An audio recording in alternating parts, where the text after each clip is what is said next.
years ago, I said, I'm not bragging, but it wasn't a mistake. I said that the real problem is not a war in the Gulf, it is global warming.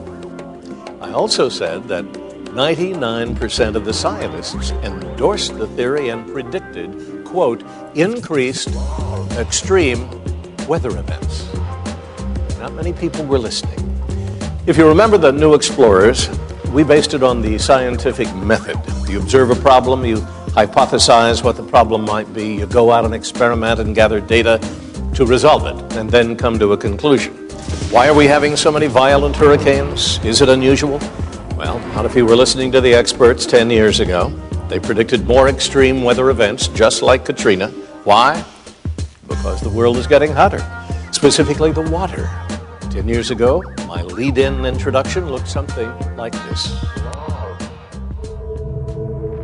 It was always supposed to be gradual, this warming of the earth, something we could ignore until the next century. We were told it might not even be true. It was just theoretical or political. But now the world is changing. It is warming. Finally, the world is seeing what global warming can mean. There's a Greek word called Pitaya, in which all that you have learned and believed in your life is suddenly revealed to you as being wrong. George Ryan in 1999 found 13 innocent men on death row. He was shocked. It was a historic decision made not by a lawyer, but a former pharmacist. Governor, you declared a moratorium on executions in Illinois. Why? We had a flawed system, Bill, a system that didn't work. We almost executed innocent people 13 times, as a matter of fact. And you know, Bill, I don't have to say this. It goes without saying. If we're going to have a system, it's got to be perfect. Now, can we have a system that is? I don't know at this point. There was a research paper from Columbia University Law School that said, after studying 6,000 capital cases from 1976 to today, they found 68% reversible error in all the capital trials that they studied. 60% because of bad defense lawyers, overzealous prosecutor, suppressing evidence, the judge, all the appeals project to put a man on death row, not just guilty, on death row.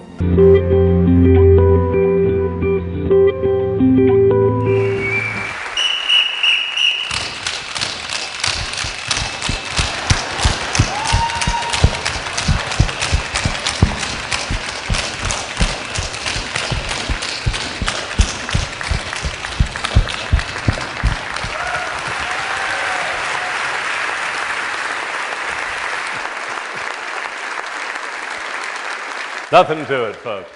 I'm Bill Kurtis, and I am here tonight to celebrate the 150th year of the YMCA of Metropolitan Chicago. Welcome. When many of us, it's going to be a great night. Hello, everybody. Welcome to the Field Museum. If it is true that your entire life flashes before you before you die, well, Shirley MacLaine's time, when it comes, she'll have to sit through a triple feature, and that's only for this lifetime. Please welcome the Forum Secretary, Treasurer, Janet Jackson. We'll be watching you, Janet, and playing the role of Justin Timberlake, Fred Shea, Vice President of Sales for Hyatt Hotels and Resorts. Want to invite you to next year's event? We'll throw in King Tut. You won't want to miss it. Finally, we thank and invite you to dance to the big 32-piece orchestra of Rich Daniels. Good night, everybody. Ladies and gentlemen, we wish Hawaii a happy 150th. It's fun to stay at the YMCA. It's fun to stay at the YMCA.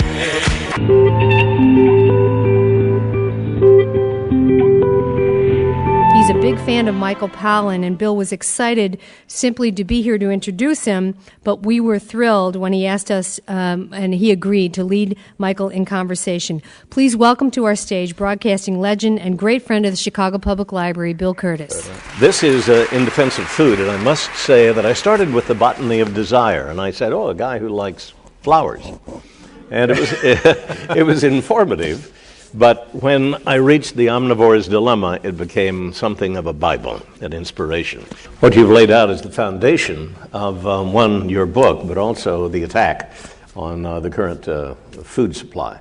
And one of the reasons is that, in addition to what you've pointed out, omega-3 is associated with freshness. Yes, that's so right. when we Good want to point. pull freshness out to extend shelf life, we're pulling omega-3 out. And there are Because many. it goes bad quickly, yeah. It goes rancid. And there are many who believe that we're suffering a deficiency, much like beriberi and scurvy, which result. I get all this from your books. Yeah. So it's good for you to agree with me. But it's it always helps. It's very difficult to see up here past the lights, but they're giving you a standing ovation. Welcome to Chicago. Bill, it's a great honor for me to be here in this. It's an honor, and I appreciate very much that I've been invited. I particularly appreciate that they suggested that we be on this platform together. It's delighted to be with you. Thank you. Well, when the boss calls, I'm there. The boss and the mentor and hero. The subject tonight is the Holocaust. Journalists can, especially someone in your position, can see a whole career devote 60 years to historical events, linking one after another. So we had the Holocaust and the Nuremberg trial, the formation of Israel, and then you even enjoyed a rare opportunity to bring two presidents together, President Sadat and President Begin. Could you tell us about that? That wasn't exactly a crime against humanity. When the Illinois Holocaust Museum is built, we will remember this date when you honored us with your views. Thank you very much.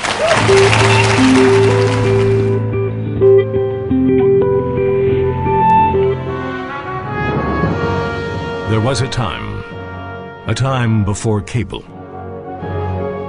when the local anchorman reigned supreme. When people believed everything they heard on TV. This was an age when only men were allowed to read the news. And in San Diego, one anchorman was more man than the rest. His name was Ron Burgundy. Undefeated professional boxer Floyd "Money" Mayweather has the fastest hands boxing has ever seen. So I've come to this ring to see who's faster on the internet. I'll be using the 3G AT&T Laptop Connect card. He won't. So I can browse the web faster, email business plans faster, all on the go. I'm Bill Kurtis, and I'm faster than Floyd Mayweather, Michael Phelps, Andy Roddick. Well, a lot of other things. Well, these people like to get to bed. Well, it's awfully good to have been with you, and I honor you for what you stand for and what you've been. Indeed. I appreciate this guy. He's one of the great journalists of our time. Oh, you're great.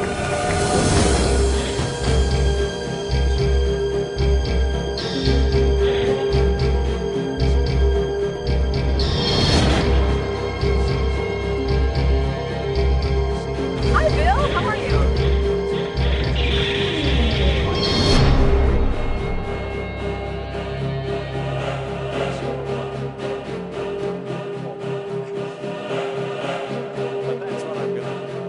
And I'm always looking for that big story. I still get a fire in the belly, and I'm still looking.